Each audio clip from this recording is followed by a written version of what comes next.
हरिओम मित्रों, आप सभी का गणेश टीचिंग एकेडमी में स्वागत है। मैं गणेश यादव आप सभी के लिए youth competition time book series chapter wise लेकर आए हैं, जिसमें 13,015 प्लस प्रीवियस ईयर्स प्रश्नों का संग्रह है, जो आपके हिंदी साहित्य के लिए अति महत्वपूर्ण है। मित्रों, यह सीरीज आपके न्यू अपडेट पर आधारित है। आज का टॉपिक का नाम है संज्ञा से अव्यय तक भाग 1। चलिए अब क्लास को आरंभ करते हैं।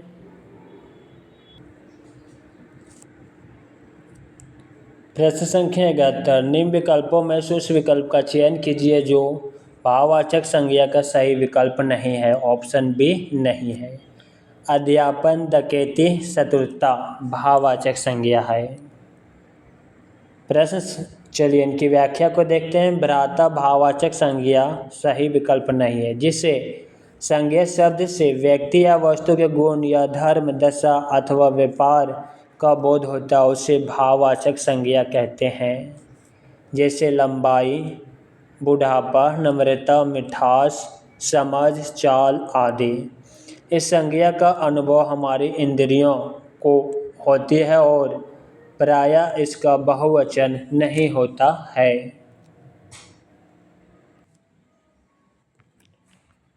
प्रश्न संख्या 72। निम्न विकल्पों में से उस विकल्प का चयन कीजिए जो भाववाचक संज्ञा का सही विकल्प नहीं है। ऑप्शन डी नहीं है। रुलाई, सामाजिकता, अध्यापन भाववाचक संज्ञा है। इनकी व्याख्या को देखते हैं। छोटा भाववाचक संज्ञा का सही विकल्प नहीं है, बल्कि छोटा शब्द का भाववाचक संज्ञा रूप छुटपन है।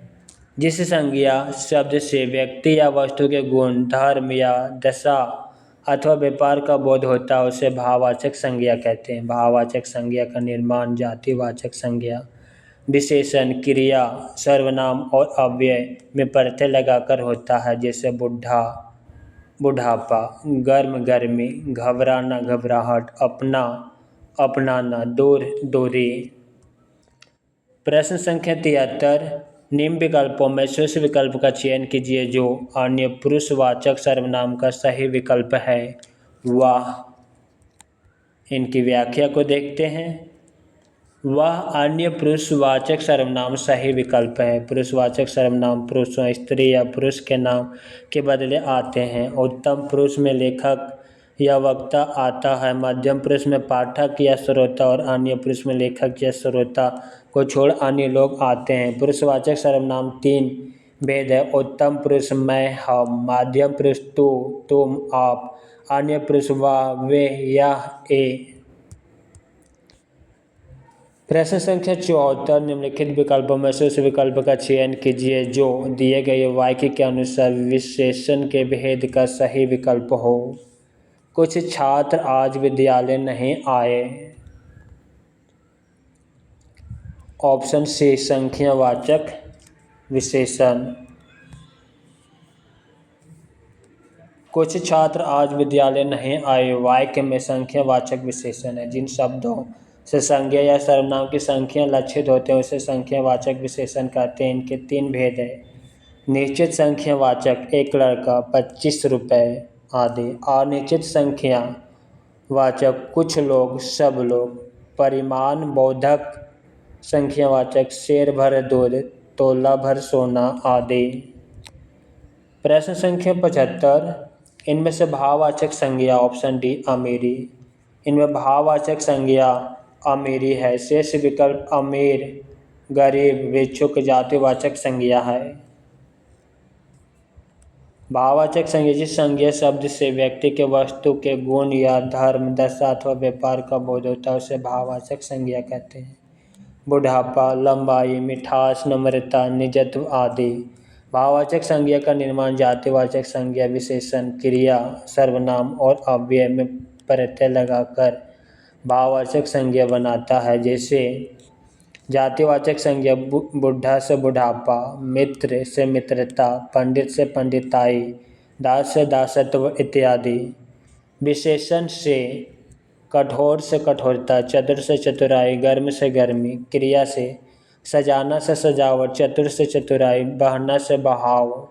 सर्वनाम से मम से ममता या ममत्व, अपना से अपनापन, अपनत्व इत्यादि। अव्यय से दूर से दूरी, निकट, निकट्य, समीप, समीप्य इत्यादि।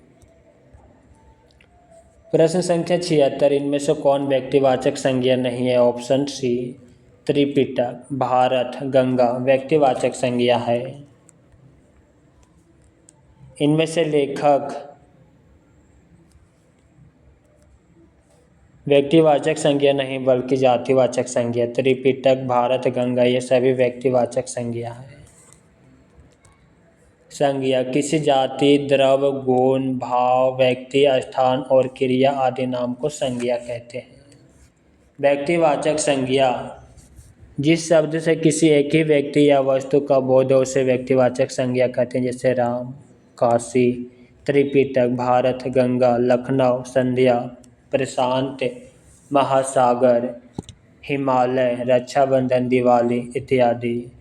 जातिवाचक संज्ञा जिस संज्ञा से किसी जाति के संपूर्ण पदार्थों व उनके समूह का बोध होता है उसे जातिवाचक संज्ञा कहते हैं। मनुष्य, नदी, लेखक, पहाड़, सभा। जातिवाचक गाय, तोता, भूकंप, वर्षा, तूफान, प्रोफेसर, कुर्सी, मकान, घड़ी, टेबल इत्यादि जातिवाचक संज्ञा है। प्रश्न संख्या 77, मैंने आम खाया है यह वाक्य किस काल को प्रदर्शित करता है? ऑप्शन ए भूतकाल।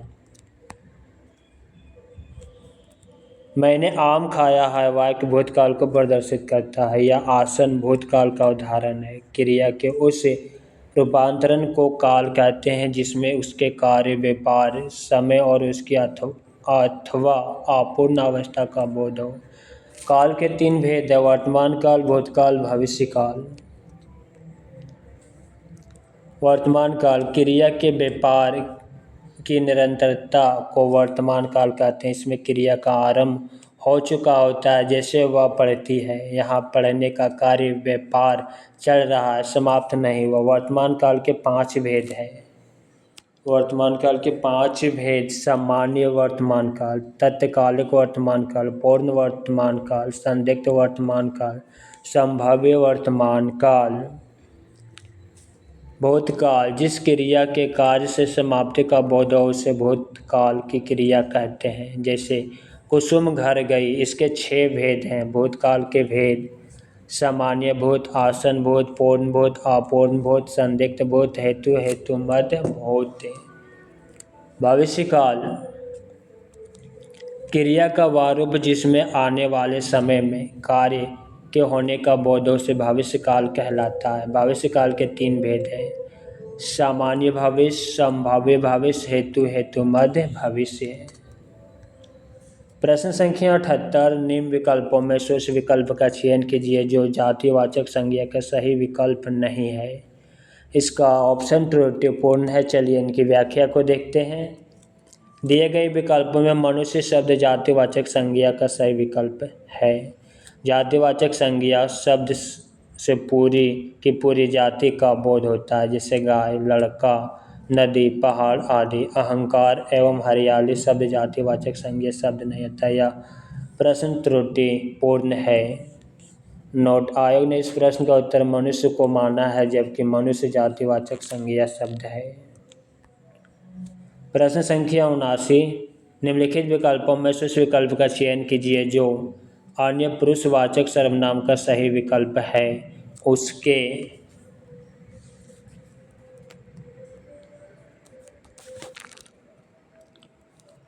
अन्य पुरुषवाचक सर्वनाम का सही विकल्प है। पुरुषों, वक्ता, श्रोता के नाम के बदले आने वाला शब्द पुरुषवाचक सर्वनाम कहलाता है। प्रयोग के अनुसार सर्वनाम के 6 भेद हैं।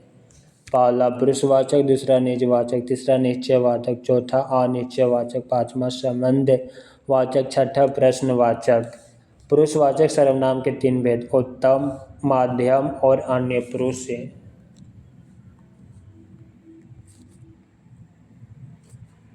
प्रश्न संख्या 80, निम्नलिखित विकल्पों में से उस विकल्प का चयन कीजिए जो भाववाचक संज्ञा का सही विकल्प नहीं। ऑप्शन सी स्वामित्व, भारतीयता, फैलाव या भाववाचक संज्ञा है। विकल्प शब्द भाववाचक संज्ञा विकलता होगा या उत्तर की दृष्टि से सही विकल्प नहीं। जिस संज्ञा शब्द से किसी पदार्थ की अवस्था, धर्म, स्वभाव, भाव, गुण, दशा का बोध होता है उसने भाववाचक संज्ञा कहते हैं। प्रश्न संख्या 81, निम्न विकल्पों में से उस विकल्प का चयन कीजिए जो दिए गए वाक्य के अनुसार विशेषण के भेद का सही विकल्प हो। पेड़ पर बहुत सारे पक्षी बैठे हैं। ऑप्शन बी अनिश्चित परिमाणवाचक। दिए गए वाक्य में पक्षियों के परिणाम का बोध हो रहा है किंतु किसी निश्चित संख्या बहुत का नहीं, अतः यह अनिश्चित परिमाणवाचक विशेषण का उदाहरण है। प्रश्न संख्या 82, निम्न विकल्पों में से उस विकल्प का चयन कीजिए जो उत्तम पुरुषवाचक सर्वनाम का सही विकल्प है। ऑप्शन बी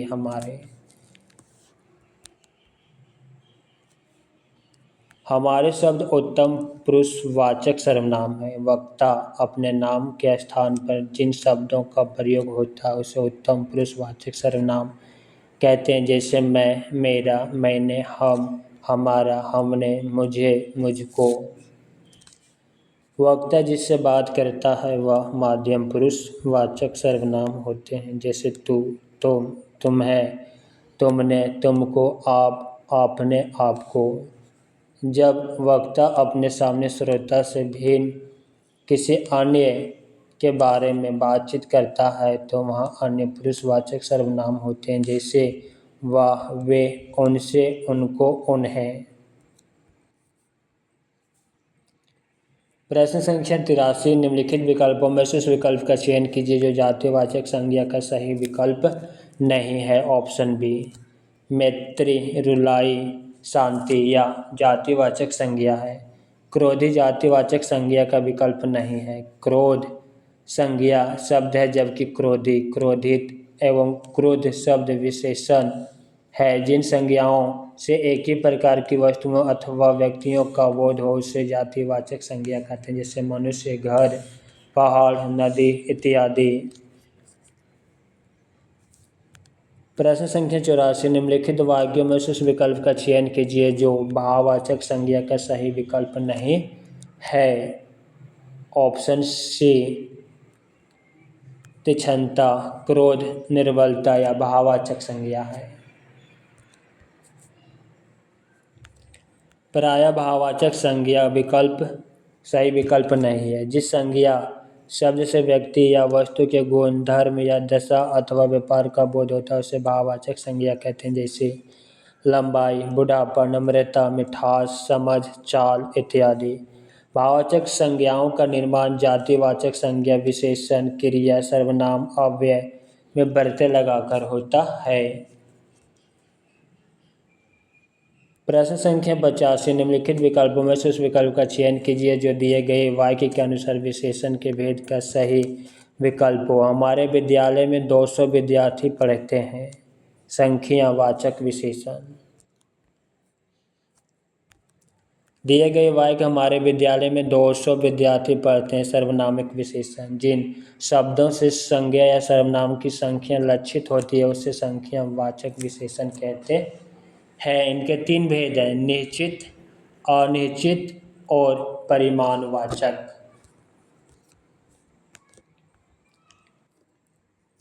प्रश्न संख्या 86, निम्नलिखित वाक्यों में कोष्टक में दिए गए शब्दों के उपवाक्य का नाम बताइए।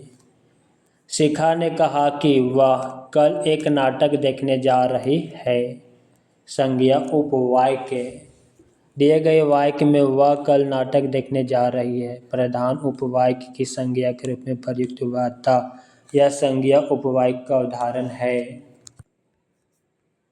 प्रश्न संख्या 87, निम्न विकल्पों में से उस विकल्प का चयन कीजिए जो दिए गए वाक्य के अनुसार विशेषण के भेद का सही विकल्प हो। ज्वालामुखियों की भीतरी सत्ता ज़्यादा गर्म होती है। संबंधवाचक। दिए गए वाक्य में भीतरी शब्द से ज्वालामुखी और उसकी सत्ता के संबंध तथा विशेषण ज़्यादा गर्म का बोध हो रहा था, यहाँ संबंधवाचक विशेषण होगा। प्रश्न संख्या 88, निम्नलिखित वाक्य में कोष्ठक में दिए गए शब्द का उपवाक्य का नाम बताइए। रुपेश ही प्रथम आएगा क्योंकि वह बहुत मेहनती है। ऑप्शन सी विशेषण उपवाक्य। उपर्युक्त वाक्य में कोष्ठक में दिया गया गौण उपवाक्य बहुत मेहनती है। प्रधान उपवाक्य रुपेश ही प्रथम आएगा के विशेषण की तरह व्यवहार हो रहा है या संज्ञा की विशेषता को बतला रहा है, अतः ये विशेषण उपवाक्य होगा। प्रश्न संख्या 89, जो छात्र परिश्रम करेंगे उन्हें सफलता अवश्य मिलेगी, इस वाक्य का सरल वाक्य होगा। ऑप्शन बी परिश्रमी छात्र अवश्य सफल होंगे। दिए गए मिश्र वाक्य जो छात्र परिश्रम करेंगे उन्हें सफलता अवश्य मिलेगी का समुचित सरल वाक्य है परिश्रमी छात्र अवश्य सफल होंगे। प्रश्न संख्या 90, राम रोटी नहीं खाता, इस वाक्य में कर्मवाच्य रूप है। ऑप्शन डी राम से रोटी नहीं खाई जाती है। राम रोटी नहीं खाता, इस वाक्य का कर्मवाच्य विकल्प राम से रोटी नहीं खाई जाती होगा क्योंकि वाक्य निषेध सूचक है। कर्मवाच्य क्रिया के उस रूपांतरण को कर्मवाच्य कहते हैं जिसमें वाक्य में कर्म की प्रधानता का बोध हो।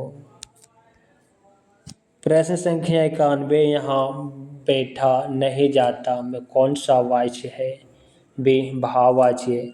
यहाँ बैठा नहीं जाता में भाववाच्य क्रिया के उस रूपांतरण को भाववाच्य कहते हैं जिसमें वाक्य में क्रिया अथवा भाव की प्रधानता का बोध हो, जैसे धूप में चला नहीं जाता।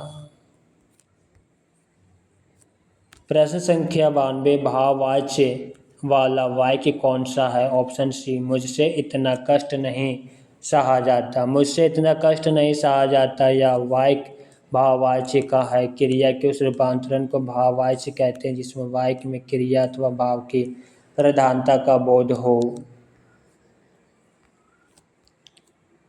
प्रश्न संख्या 93, कर्मवाच्य वाला वाक्य पहचानिए। ऑप्शन सी उससे आज पढ़ा नहीं गया, पढ़ा ही नहीं गया। उससे आज पढ़ा ही नहीं गया यह वाक्य कर्मवाच्य है। जहाँ पर कर्म की प्रधानता हो कर्मवाच्य होता है या क्रिया कर्ता के अनुसार रूपांतरित न होकर कर्म के अनुसार परिवर्तित हुए है। हिंदी में कर्ता के रहते हुए कर्मवाच्य का प्रयोग नहीं होता है। जैसे पानी पीता हूँ के स्थान पर मुझसे पानी पिया जाता है लिखना गलत है। हाँ, निषेध अर्थ में यह लिखा जा सकता है मुझसे पत्र लिखा नहीं जाता, उससे पढ़ा नहीं जाता है। प्रश्न संख्या 94, वाच्य कितने प्रकार के होते हैं? 3। क्रिया के उस रूपांतरण को वाच्य कहते हैं जिसके द्वारा इस बात का बोध होता है कि वाक्य के अंतर्गत कर्ता कर्म अथवा भाव इनमें से किसकी प्रधानता है, इनमें से किसके अनुसार क्रिया के पुरुष वचन आदि आए हैं। इसी के आधार पर वाच्य के 3 प्रकार है कर्मवाच्य, कर्तृवाच्य, कर्मवाच्य और भाववाच्य। प्रश्न संख्या 95, निम्नलिखित में से कौन सा शब्द अविकारी है? ऑप्शन सी अचानक अविकारी शब्द है। दिए गए शब्द में अचानक शब्द अविकारी या अव्यय शब्द है। वस्तुतः यह रीतिवाचक क्रिया विशेषण का उदाहरण है। गाय जातिवाचक संज्ञा, तुम्हारा माध्यम पुरुष सर्वनाम का संबंध बोधक रूप तथा सीता व्यक्तिवाचक संज्ञा का शब्द है। प्रश्न संख्या 96, आजकल मौसम बदलने लगा है, रेखांकित पद का पद परिचय होगा। ऑप्शन सी कालवाचक क्रिया विशेषण बदलने लगा है क्रिया का विशेषण। आजकल मौसम बदलने लगा वाक्य में रेखांकित पद कालवाचक क्रिया विशेषण है जबकि बदलने लगा है क्रिया का विशेषण है। अन्य शेष अन्य विकल्प कथन त्रुटिपूर्ण है। प्रश्न संख्या 97, कृदंत शब्द कृत प्रत्यय का उदाहरण है खिलाड़ी। कृदंत शब्द कृत प्रत्यय का उदाहरण खिलाड़ी है। क्रिया या धातु के अंत में प्रयुक्त होने वाले प्रत्यय को कृत प्रत्यय कहते हैं और उनके मेल से बने शब्द को कृदंत। ये प्रत्यय क्रिया या धातु को नया रूप देते हैं। कृत प्रत्यय के उदाहरण अक, लेखक, गायक, नायक, पाठक, अक्कड़, भुलक्कड़, घुमक्कड़, पियक्कड़, आक, तैराक, लड़ाक। कृत प्रत्यय के दो रूप हैं, पहला विकारी कृत प्रत्यय और दूसरा अविकारी कृत प्रत्यय। विकारी कृत प्रत्यय के परिभाषा ऐसे कृत प्रत्यय जिसे शुद्ध संज्ञा या विशेषण बनते हैं। अविकारी कृत प्रत्यय ऐसे कृत प्रत्यय जिनसे क्रिया मूलक विशेषण या अव्यय बनते हैं। प्रश्न संख्या 98, क्रिया के मूल रूप को कहते हैं धातु। क्रिया के मूल रूप को धातु कहते हैं। धातु क्रियापद के उस अंश को कहते हैं जो किसी क्रिया के प्रायः सभी रूपों में पाया जाता है। व्युत्पत्ति अथवा शब्द निर्माण की दृष्टि से धातु दो प्रकार की होती है, पहला मूल धातु, दूसरा यौगिक धातु। वाक्य में अलग रहने वाले शब्दों को शब्द कहते हैं, किंतु जब किसी वाक्य में पिरो दिया जाते हैं तब पद वाक्य कहलाते हैं। पद अर्थ सांकेतिक करता है। शब्द सार्थक और निर्थक दोनों हो सकता है। संज्ञा या सर्वनाम के जिस रूप से संज्ञा या सर्वनाम क्रिया से संबंध सूचित हो उसे उस रूप को कारक कहते हैं। प्रश्न संख्या 99, लड़का किताब पढ़ रहा है, इस वाक्य में कौन सा पदबंध है? ऑप्शन डी, कर्ता, कर्म और क्रिया। लड़का किताब पढ़ रहा है, वाक्य में कर्ता, कर्म और क्रिया पदबंध है। डॉक्टर हरदेव बहारी का वाक्य के उस भाग को जिसमें एक या अधिक पद परस्पर संबंध होकर अर्थ तो देता है किंतु पूरा अर्थ नहीं देते पदबंध या वाक्यांश कहते हैं। पदबंध के कुछ उदाहरण इस प्रकार है। संज्ञा पदबंध, वाक्य में संज्ञा के काम करने वाला पद समूह संज्ञा पदबंध कहलाता है, जैसे भारत के प्रधानमंत्री, गोली से घायल बच्चे, मिट्टी का तेल आदि। सर्वनाम पदबंध, संज्ञा का काम करने वाला पद समूह सर्वनाम पदबंध कहलाते हैं, जैसे मुझ अभागे ने देव का मारा वह आदि। क्रिया पदबंध, क्रिया का काम देने वाला पद समूह क्रिया पदबंध कहलाता है, जैसे लौटकर कहने लगा, जाता रहता था आदि। प्रश्न संख्या 100, निम्न विकल्पों में से उस विकल्प का चयन कीजिए जो दिए गए वाक्य के अनुसार सर्वनाम के भेद का सही विकल्प हो। यह मेरी किताब है, वह तुम्हारी है। संबंधवाचक, दिए गए वाक्य में संबंधवाचक सर्वनाम यह और वह से परस्पर संबंधों का बोध हो रहा है। मित्रों, आज की क्लास यहीं पे समाप्त करते हैं। क्लास कैसा लगा कमेंट बॉक्स में अवश्य लिखिएगा, साथ ही अपने मित्रों को शेयर करना मत भूलिएगा। हरि ओम।